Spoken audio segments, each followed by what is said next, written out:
একালের সর্বশক্তিমান নাট্যকার বাদল সরকারের এবং ইন্দ্রজিৎ নাটকটি পাশ্চাত্যের অ্যাবসার্ড নাটকের আদর্শে লিখিত একখানি বহু বিতর্কিত ও বহু প্রশংসিত নাটক।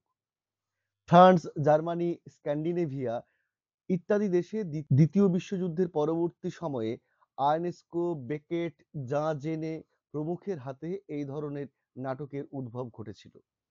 কিন্তু বাদল সরকারের এবং ইন্দ্রজিৎ নাটকটি অ্যাবসার্ড নাটক হলেও নাটকটি নিয়ে যারা আলোচনা করেছেন তাদের বেশিরভাগই একে অহেতুক জটিল করে তুলেছেন।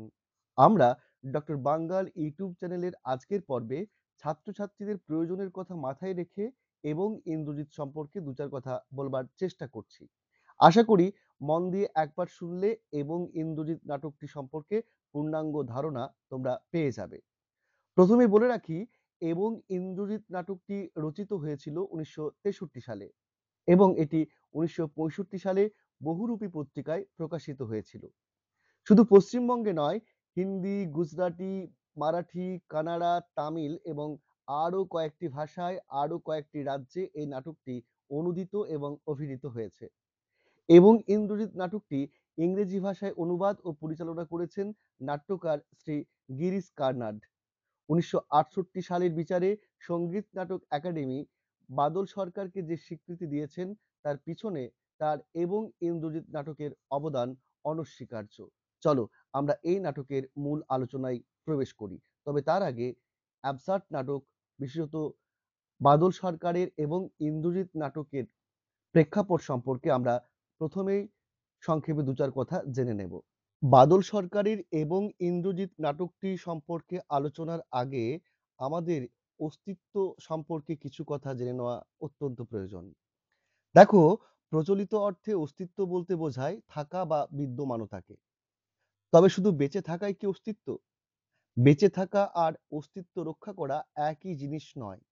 অস্তিত্ব এমন এক জিনিস যা অর্জন করতে আমাদের সংগ্রাম করতে হয়। আমি কে, আমি কি করছি, কেন করছি, এই সমস্ত প্রশ্নের উত্তর আমাদের খুঁজে বের করতে হবে। তবেই আমরা নিজেদের অস্তিত্বকে আবিষ্কার করতে পারবো।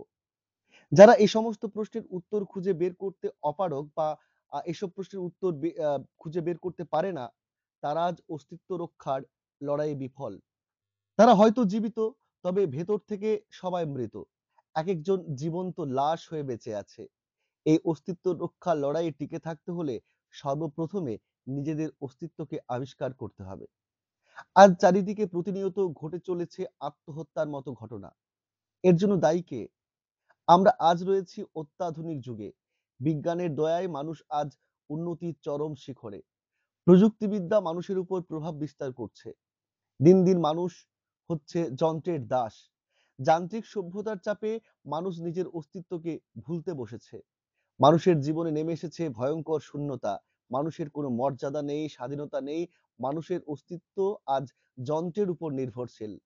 মানুষকে বুঝতে হবে তার একটা নিজস্ব ব্যক্তি সত্তা আছে। ব্যক্তি সত্তা সম্পর্কে মানুষকে সচেতন হতে হবে।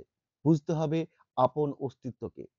এ প্রসঙ্গে বলা যেতে পারে প্রত্যেক মানুষকে স্বনির্ধারিত পথে আত্মোপলব্ধি করতে হবে। অন্য কেউ তার হয়ে এ কাজ করে দিতে পারে না। কেননা উপলব্ধি একান্তভাবে ব্যক্তি সাপেক্ষ। একেই বলে আত্মস্থতা বা ইনওয়ার্ডনেস। আবার একটি শিশু যখন জন্মগ্রহণ করে তারপরে সমাজ তার পিঠে চাপিয়ে দেয় এক বোঝা। তারপর সে বোঝাটি বইতে বইতে সে যখন বড় হয় তখন তাকে পড়তে হয় সামাজিক দায়বদ্ধতার ঘেরাটোপে। সে কি চায়, তার কি করতে ভালো লাগে, এসবের কোনো প্রাধান্য থাকে না সেখানে। সে ক্রমশ হতাশ হয়ে পড়ে। একাকিত্ব, নিঃসঙ্গতার জ্বালা ভোগ করতে থাকে। নিজের অস্তিত্বকে তখন সে আর খোঁজে না, খুঁজে পায়ও না। আর সে সঙ্গে বর্তমান সভ্যতার কালো অন্ধকার ক্রমশই গ্রাস করে চলেছে মানুষকে। আমরা আজ এক ভয়ঙ্কর দুঃসময়ের শিকার। সাধারণ মানুষের জীবন অনিশ্চিত। সময়জনিত নৈরাশ্য ক্রমশ মানুষের অস্তিত্ব সংকটের মুখে ঠেলে দিচ্ছে। হিংসা, হানাহানি, বেকারত্বে মানুষ আজ দিশেহারা। সব জায়গাতেই এই হতাশার ছবি। অস্তিত্বের সংকট রচনাকারদের মধ্যে জন্ম দিয়েছে এক বিশেষ প্রবণতার। আর এই প্রবণতা সুন্দরভাবে ফুটে উঠেছে বাদল সরকারের এবং ইন্দ্রজিৎ নাটকে।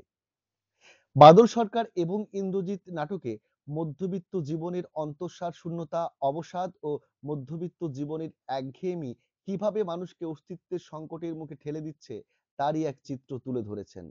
প্রথম অঙ্কে দেখা যায় লেখক কিছু লেখার চেষ্টা করছেন, তারপর আবার ছিঁড়ে ফেলছেন। একসময় হতাশ হয়ে বলছেন, কিছু লিখবার নেই আমার। মানসী, কিছু লিখবার নেই।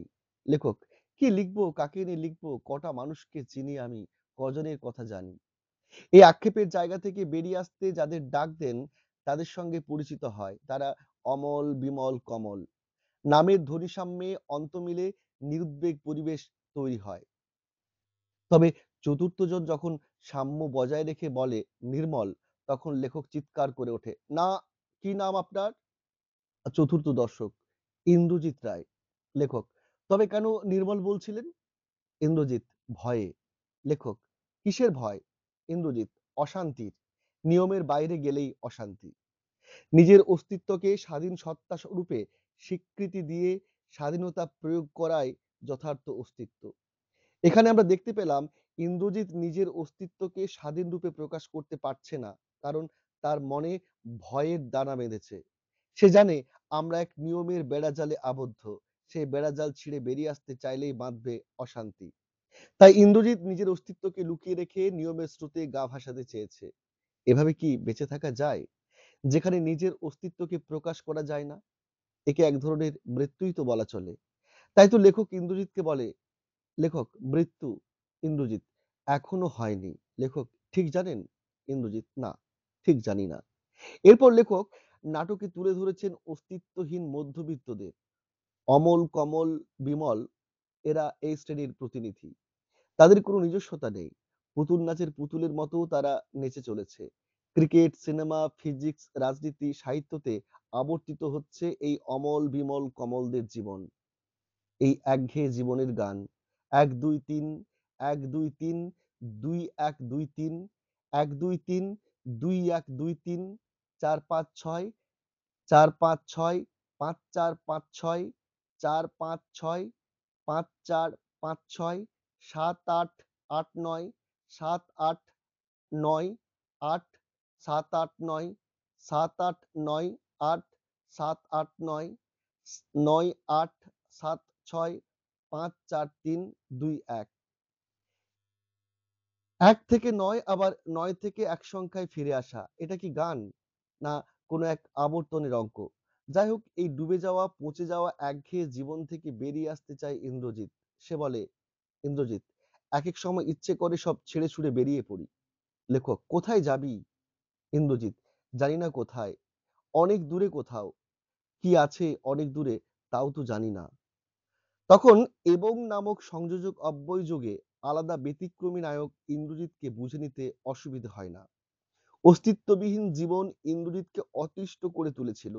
সে চেয়েছিল নিজের মতো করে বাঁচতে, চেয়েছিল নিজের অস্তিত্বকে আবিষ্কার করতে, চেয়েছিল জন্ম, বিবাহ, মৃত্যু এইসব কথা ছকবাঁধা নিয়মের বাইরে বেরিয়ে আসতে। সে বলে, ইন্দ্রজিৎ, জানি না, আমিও মানি, বহু নিয়ম মানি। লেখাপড়া করা নিয়ম মেনেছি, পরীক্ষা দেওয়া নিয়ম মেনেছি, চাকরি করা নিয়ম মানব। কিন্তু একটা কথা বলতো মানসী, কি? সবই তো মানছি, কিন্তু নিয়ম মানাটাই উচিত, এ কথাটাও কি মানতে হবে? মানসী, না মেনে কি করব? ইন্দ্রজিৎ, নিয়মটাকে ঘেন্না করব, অন্তত সেটুকুও তো বাকি থাকা দরকার। আমরা একসময় দেখতে পাই এই ছক বাঁধা নিয়মের বাইরে বেরিয়ে আসবার লড়াইয়ে ইন্দ্রজিৎ ক্রমশ হাঁপিয়ে ওঠে। সে বলে, জানি না, আমি অনেক ভেবেছি, অনেক যুক্তি তর্ক বিচার মনে মনে করেছি, সবকিছুর উত্তর জানি না, কেমন যেন ক্লান্ত হয়ে পড়ছি। যুক্তিতর্ক আর ভালো লাগে না, কিছু করতেও পারছি না, শুধু ক্লান্ত লাগছে, ঘুমোতে ইচ্ছে করছে। সে কখনো নিজের অস্তিত্বকে অতি তুচ্ছ ভেবে বলেছে, বিশ্ব ব্রহ্মাণ্ডে আমার অস্তিত্ব একটা অদৃশ্য ধূলিকণার চেয়েও অর্থহীন। তাই সে নিজেকে শেষ করে দেবার কথাও চিন্তা করেছে। আমাকেও তো একদিন না একদিন ওইরকম মরতে হবে, এখনই মরি না কেন? নিজের জীবনের প্রতি, অস্তিত্বের প্রতি তার বিশ্বাস উঠে গিয়েছিল। মানসী ইন্দ্রজিৎকে বেঁচে থাকবার কথা বললে সে বলে ওঠে, মানসী, মরে যেও না, বেঁচে থাকো। ইন্দ্রজিৎ, মানুষের বাঁচতে হলে বিশ্বাস দরকার।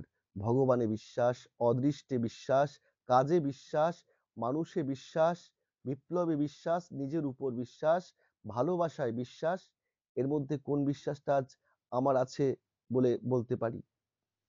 নাটকের তৃতীয় অঙ্কে আমরা ইন্দ্রজিৎকে দেখে চমকে উঠি। এ কোন ইন্দ্রজিৎ? একদিন যে ইন্দ্রজিৎ চেয়েছিল প্রতিদিনের ছকবাঁধা একঘেয়েমি জীবন থেকে বেরিয়ে আসতে, চেয়েছিল নিজের অস্তিত্বকে টিকিয়ে রাখতে, এ কি সেই ইন্দ্রজিৎ? তার সঙ্গে আজকের ইন্দ্রজিতের তো কোনো মিল নেই। আজকের ইন্দ্রজিৎ চাকরি করছে, সে অন্য এক মানুষীকে বিবাহ করেছে, তারা একসঙ্গে সিনেমায়, হোটেলে যায়, আবার ইন্দ্রজিৎ প্রতিদিন বাজারও করে। ইন্দ্রজিৎ আর অস্তিত্বের সন্ধানে ব্রতী নয়, সে হয়ে উঠেছে ধরাবাঁধা এক মধ্যবিত্ত নাগরিক। তবে কি ইন্দ্রজিৎ অস্তিত্ব টিকিয়ে রাখবার লড়াই হেরে গেল? সে কারণে কোটি কোটি মিথ্যে জীবনের মাঝে নিজের জীবনকেও বিলিয়ে দিয়েছে।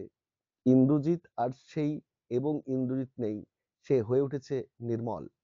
যে নির্মল অমল বিমল কমলদের মতোই একজন, যার আলাদা কোনো সত্তা নেই। তাই তো সে চিৎকার করে বলে ওঠে, না না, না মানসী, ইন্দ্রজিৎ বলো না, আমি ইন্দ্রজিৎ নই, আমি নির্মল, অমল বিমল কমল এবং নির্মল। আমি অমল বিমল কমল নির্মল।